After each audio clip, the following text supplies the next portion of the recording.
શિક્ષણ જગતને શર્મસાર કરતી ઘટના અમરેલી જિલ્લાના કુકાવા રોડ પર આવેલી જે ભરતનગર પ્રાથમિક શાળા છે ત્યાંથી સામે આવી છે કે જ્યાં બે વિદ્યાર્થીનીઓ ઉપર આ શાળાનો શિક્ષક છે તેણે દાનત બગાડી હતી અને સૃષ્ટિ વિરુદ્ધનું કૃત્ય આચરવાનો પ્રયાસ કર્યો હતો। જો કે આટલામાં તે વાલીઓને જાણ થઈ ગઈ, વાલીઓએ જનતા રેડ કરી ત્યારે સમગ્ર મામલો સામે આવ્યો। અવારનવાર કહેવાઈ રહ્યું છે કે આ વિદ્યાર્થીનીઓને છેડતી આ શિક્ષક કરતો હોવાની વિગતો સામે આવીને એક દિવસ બાળકીઓએ આ મામલે પોતાના પરિવારને જાણ કરી ત્યારે જે બાળકીના પરિવારજનો છે સ્કૂલમાં જ રેડ કરી હતી। આ દરમિયાન સમગ્ર ઘટના સપાટી ઉપર આવી હતી। આ મામલાને લઈને રાજનીતિ પણ ગરમાઈ છે। આ મામલે કોંગ્રેસના દિગ્ગજ નેતા બિરજી ઠુમ્મરે સરકાર ઉપર પ્રહાર કર્યા છે।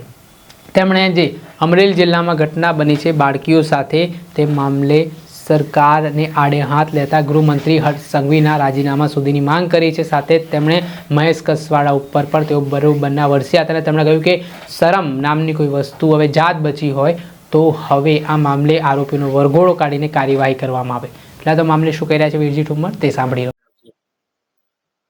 અત્યારે તો શું કેવું એક પ્રશ્ન ઉપસ્થિત એટલા માટે થઈ રહ્યો, ભાજપ એક શરમનાક છે, રાજ્ય સરકાર વર્ષોથી ચાલે છે, આવા અનેક બનાવ બની રહ્યા છે, દીકરીઓ સલામત નથી, લવ જેહાદની વાતો કરે છે, બે મુસ્લિમ બિરાદરોની દીકરી ઉપર કૃત્ય થયું છે, કોઈ પણ સંજોગમાં ન ચલાવી શકે તેવું કૃત્ય છે। રાજ્યના ગૃહમંત્રીને આપની ચેનલો મારફત હું સીધું પૂછવા માંગુ છું કે ક્યારે આપ વરઘોડો કાઢવાના છે? હવે એ તો કયો।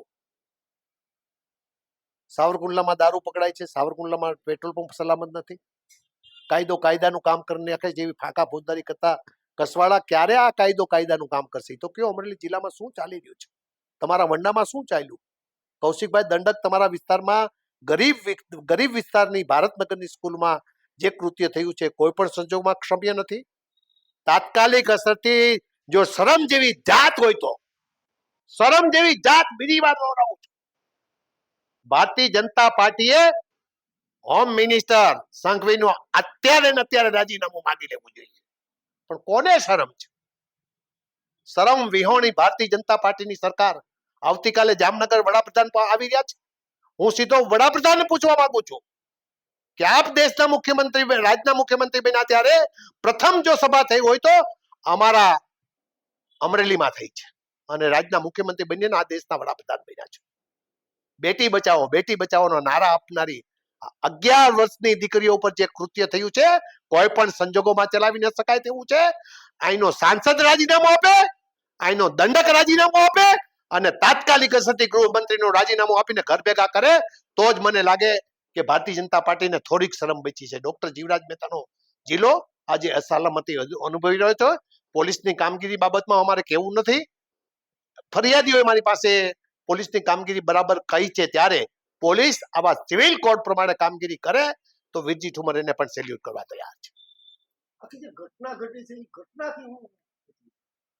આ ઘટના જે ઘટી છે એ ભારતીય જનતા પાર્ટીનું જે વલણ છે, અત્યાર સુધીની જે સત્તા છે એ સાબિત થઈ રહ્યું છે કે ભારતીય જનતા પાર્ટીએ આ દેશમાં જ્યારે અંગ્રેજ શાસન હતું ત્યારે આવા જ કૃત્યો કર્યા છે।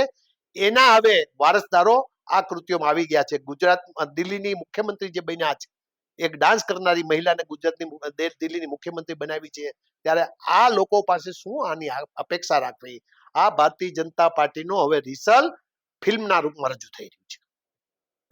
આપણે સાંભળ્યું આ હતા કોંગ્રેસના નેતા બિરજી ઠુમ્મર।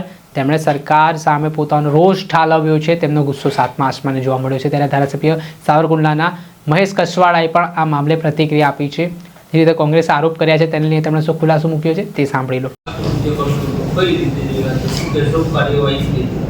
અમરેલીની નાની બાળકી સાથેની ઘટના મેં એની જાણકારી પણ મેળવી છે। અમારી સંવેદના હોય પરિવાર સાથે, એ નાની બાળકીઓની સાથે છે ને હર કોઈની, ગુજરાતના હર નાગરિકની સંવેદનાઓ, એમાં પક્ષ પ્રતિપક્ષ થી ઉપર ઉઠીને દરેકની સંવેદનાઓ આ ઘટનાઓ માટે એ બાળકીઓ સાથે હોય છે। સરકારે રાત્રે જ આ ઈસમની ધરપકડ કરી છે, પરંતુ મારે દુઃખ સાથે કહેવું પડે કે ગુરુ અને શિષ્ય, શિક્ષક અને શિષ્યના જે પવિત્ર સંબંધો જે પ્રસ્થાપિત આપણે ત્યાં થયા છે સામાજિક વ્યવસ્થામાં, એમને અપવિત્ર કરવાનું આ ઈસમે કૃત્ય કર્યું છે। રાજ્ય સરકારે પણ એના પર કડક કાર્યવાહી, કાનૂની ગાળીઓ એનો કસવામાં આવે એ પ્રકારની સૂચનાઓ તંત્ર દ્વારા, રાજ્યના ગૃહ મંત્રાલય દ્વારા અને મુખ્યમંત્રી દ્વારા પણ આપવામાં આવ્યા છે. ફરીથી આવી ઘટના કોઈને નિવારી શકાય, આવી ઘટના ન બની શકે એવા પ્રકારની કાર્યવાહી અમે પણ. આપણે સાંભળ્યા હતા મહેશ કસવાળા, જે સાવરકુંડલાના ભારતીય જનતા પાર્ટીના ધારાસભ્ય છે. તેમણે આ ઘટનાની નિંદા કરી છે. સાથે જ કોંગ્રેસ ઉપર પણ તેઓ વરસ્યા હતા અને તેમણે કહ્યું કે કોંગ્રેસ આ ઘટનાને મુદ્દો બનાવી રહી છે.